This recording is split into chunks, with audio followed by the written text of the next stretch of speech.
Hi friends, நான் இன்றைக்கி என்ன வீடியோமா வந்திருக்கேன்னா பேர்ல் செட்டிங் மிஷின். இது வந்து நான் யூஸ் பண்ணிகிட்ருக்கேன். இது வந்து ஸ்டிச்சிங் பண்ணுறவங்களுக்கு யூஸ் ஆகும். இது வந்து எப்படி யூஸ் பண்ணுறது, இதோட யூசேஜை வந்து சொல்லலான்னு வந்திருக்கேன். வாங்க வீடியோக்குள்ளே போகலாம்.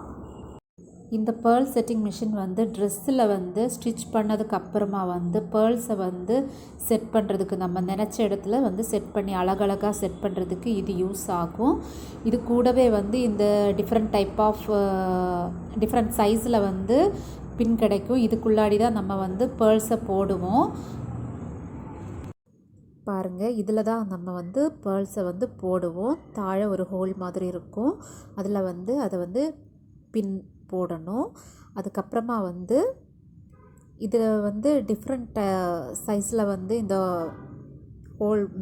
பேர்ல் போடுற இது கிடைக்கும். ஆல்ரெடி ஒன்று அதில் போட்டிருக்காங்க. அல்லாமல் வந்து 4 டைப் ஆஃப் வந்து கிடைக்கும். ரொம்ப பெருசும் இருக்குது. என்கிட்ட வந்து பேர்ல் வந்து 2 சைஸ் தான் இருக்குது. இதுதான் வந்து பேர்ல் போட்டு வச்சுருக்கேன். அதில் போடக்கூடிய பேர்ல் வந்து இது தான். 2 டைப் பேர்ல் தான் என்கிட்ட இருக்குது. அதுக்கப்புறமா வந்து இது சின்ன டைப் பேர்ல். இந்த டைப் தான் எனக்கு கிடச்சிது. அந்த சின்ன பேர்ல் வந்து இதில் தான் போடுவாங்க. பாருங்கள், இதுதான் ரொம்ப சின்ன சைஸாக இருக்குது. ஸோ இதில் தான் போடுவாங்க. ஓகே, நான் இப்போ வந்து மெட்டீரியலில் வந்து பேர்லை எப்படி வந்து செட் பண்ணலாம் அப்படிங்கிறத காமிக்க போகிறேன். ஃபஸ்ட்டு ஒரு பேர்ல் எடுக்கலாம். பாருங்கள், இந்த பேர்லை வந்து பேர்ல் போடுற இடத்துல போட்டுட்டு அதுக்கப்புறமா இதை வந்து செட் பண்ணுற பின் இருக்குது.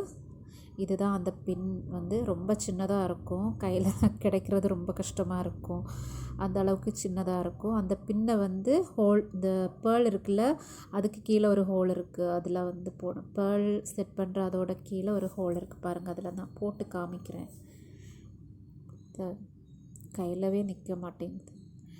அந்தளவுக்கு சின்னதாக இருக்கும். பாருங்கள், இது வந்து பேக் சைடு. இதை வந்து அதுக்கப்புறமா வந்து முள் மாதிரி இருக்கும். அதுதான் வந்து ஃப்ரண்ட்டு. அதான் வந்து பேர்ல் செட் பண்ணுற மாதிரி நம்ம போடணும். இதை போட்டுட்டு அதுக்கப்புறமா வந்து நம்ம எந்த மெட்டீரியல் தேவையோ அந்த மெட்டீரியலை வந்து சென்டரில் வச்சு கொடுத்துட்டு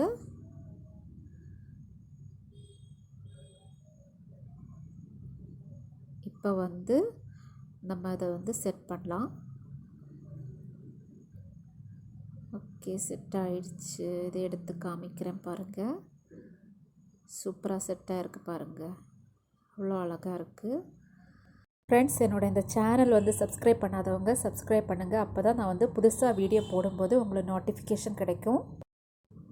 சூப்பராக செட்டாக இருக்குது. அதுக்கப்புறம் நான் இன்னொரு பேர்ல் எடுத்து போட்டு காமிக்கிறேன். அது வந்து கொஞ்சம் கலர் டிஃப்ரெண்ட்டாக இருக்குது. அப்போ உங்களுக்கு கரெக்டாக தெரியும். நம்ம பக்கத்துலேயே வந்து செட் பண்ணிக்கலாம். டிஃப்ரெண்ட் டைப்பு, சின்னது பெருசு அப்படி செட் பண்ணி நம்ம மெட்டீரியலை செட் பண்ணோன்னா ரொம்ப அழகாக இருக்கும்.